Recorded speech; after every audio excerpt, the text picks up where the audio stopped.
소렌토 투명 코팅 시공 모습 보겠습니다. 여기는 엔진 부분이고요. 엔진하고 미션 모두 코팅이 되었습니다.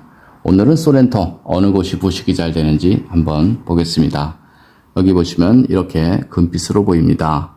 금빛으로 보이는 것은 페인트가 까져 있다, 이렇게 보시면 되고요. 여기 측면 보겠습니다. 측면도 마찬가지 이렇게 금빛으로 보입니다.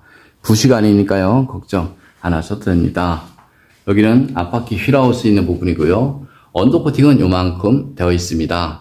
그리고 나머지 부분, 이쪽 부분하고 위쪽 부분 하나도 안 되어 있다, 이렇게 보시면 됩니다. 바닥면 쪽 보겠습니다. 바닥면 쪽을 보면 언더 코팅은 여기 앞쪽 부분, 부싱이 있는 부분 조금 되어 있다, 이렇게 보시면 되고요.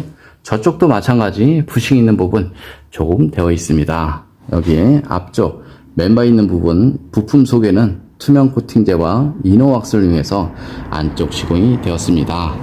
바닥면 쪽 보겠습니다. 바닥면 쪽을 보면 이런 곳은 염화칼슘이 많이 묻지만 염화칼슘이 흐르는 곳이죠.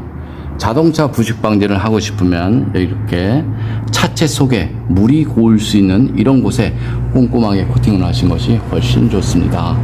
자동차의 부식은 겉면에서 속으로 들어가는 것이 아니고요, 속에서 바깥으로 나온다, 이렇게 생각하시면 됩니다. 머플러 코팅 모두 했습니다. 머플러 코팅을 해도 부식은 되겠지만 하지 않은 거에 비해서 10배는 좋다, 이렇게 판단하시면 되고요. 자동차 녹방지와 코팅 두께에 대해서 잠깐 설명드리겠습니다. 여기 측면을 보면요, 이렇게 물 빠지는 배수구가 있습니다. 이런 곳에 두껍게 코팅을 해버리면 이쪽 부분 물 라인이 막힐 수밖에 없습니다. 여기도 마찬가지고요. 그리고 여기 측면 부분도 있습니다. 여기 보시면 이렇게 물 빠지는 배수구가 있습니다. 이쪽 부분 1mm 정도 되니까요, 이런 곳에 두껍게 코팅을 하면 반드시 물 배수가 막힐 수밖에 없다, 이렇게 보시면 됩니다. 여기 이런 구멍이 있습니다. 하부 세차를 하게 되면 이 안쪽으로 물이 유입이 되죠. 그럼 여기 보시면 이렇게 물 빠지는 배수구 또 있습니다. 언더코팅 하는 것도 좋습니다. 하지만 이런 곳에 두껍게 해버리면 물 배수는 바로 막힐 수밖에 없다, 이렇게 보시면 되고요. 여기도 마찬가지 이런 홀구멍이 있습니다. 하부 세차를 하게 되면 물이 유입이 되죠. 그럼 이쪽으로 빠져야 되는데요, 자세히 보시면 실러로 다 막아버렸습니다. 그래서 소렌토 차량은 하부 세차를 하면 할수록 차체 속에 물이 고일 수밖에 없다, 이렇게 판단하셔도 됩니다. 여기 로함이 있는 부분인데요, 여기도 마찬가지 이렇게 페인트가 까져 있습니다. 페인트가 까진 상태에서 눈길 주행을 하거나 하부 세차를 하게 되면 부식은 빨라질 수밖에 없습니다. 여기 뒷바퀴 휠하우스 있는 부분이고요. 이런 부분은 염화칼슘이 흐르는 곳, 이런 부분은 염화칼슘이 머무는 곳. 자동차 녹방지는 염화칼슘이 흐르는 곳에 하는 것이 아니고요, 염화칼슘이 머무는 곳, 그런 곳에 꼼꼼하게 코팅을 해야지 자동차 부식 방지가 된다, 이렇게 판단하셔도 됩니다. 예를 들어서 이쪽 부분도 마찬가지죠. 이렇게 구멍이 나 있습니다. 하부 세차를 하게 되면 물이 유입이 되고요, 이쪽으로 빠져야 되죠. 여기도 마찬가지 언더코팅 두껍게 하는 순간 이만큼 물이 갇힐 수밖에 없죠.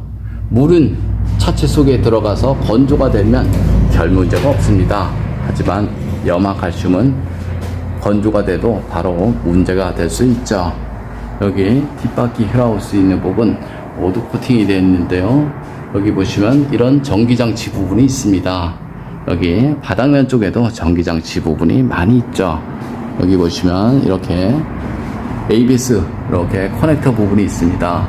하부 세차를 하게 되면 이쪽 부분 고압 세차를 많이 하게 됩니다. 그런 곳에 보면 물론 방수는 되어 있습니다. 하지만 고압 세차를 하다 보면 정기적인 문제는 반드시 발생이 될 수밖에 없고요. 여기 배터리 있는 부분 보겠습니다. 배터리 이런데 모두 코팅이 되었습니다. 여기도 마찬가지 이런 홀구멍이 있죠.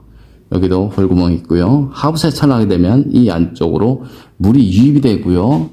그래서 여기 용접 부분이 있습니다. 이런 곳이 녹이 날 가능성이 상당히 높습니다. 그리고 요즘 차 하부를 보면 이런 커넥터, 센서 많이 있습니다. 이런 곳에 고압 세차를 한다는 것은 처음부터 맞지 않는 말이다, 이렇게 판단하시면 되고요. 예전 차량은 엔진 쪽 물을 뿌려도 별 문제가 없었습니다. 그때는 기계식 엔진이었기 때문에 별 문제가 없었고요. 지금은 대부분 컴퓨터나 센서, 전자 장비들이 굉장히 많습니다. 이런 곳에 물을 뿌려서 차량 관리를 한다라고 말한 것은 처음부터 맞지 않는 말이다, 이렇게 판단하시면 됩니다. 이쪽도 마찬가지겠죠. 전부 다 전기장치 굉장히 많습니다. 고장이 없으면 별 문제가 없습니다. 하지만 고압 하부 세차로 인해서 정기적인 트러블이 발생이 되면 100% 소비자 과실, 이렇게 판단하셔도 됩니다. 좀 더 자세한 내용은 네이버에 코팅나라 검색을 하면 제 블로그가 있습니다. 엔진등 코팅 시공 모습 보겠습니다. 앞쪽 플라스틱 부분 코팅하게 되면 먼지 부착률이 적어서 엔진음이 깔끔하죠. 여기는 휴즈 박스 안쪽, 휴즈, 릴레이 모두 코팅이 되었습니다. 이쪽 부분 전기장치, 센서, 커넥터 많이 있고요. 엔진룸 코팅의 가장 장점은 엔진룸 안에 습기나 먼지로 인한 정기적인 트러블, 이런 것들을 방지할 수 있습니다. 코팅제가 건조가 되고 나면 커넥터라든가 센서 잘 빠지고요. 무상 수리 받는데 지장 없으니까 걱정 안 하셔도 됩니다.